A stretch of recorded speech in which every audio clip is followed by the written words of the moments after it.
I've not noticed it before, but you're proper beautiful. You two are actually my best mates. Gang, gang, gang. No one cares if you're a virgin, it's very chill. So why are you bringing it up then? Okay, we're gonna play a game.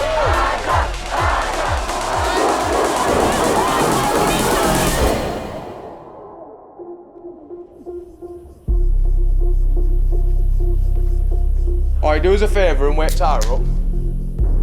Ain't she yours? My mum's life, I'm not joking. I just look proper, yeah?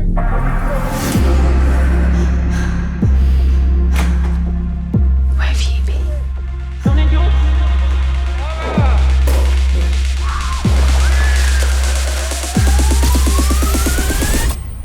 First holiday.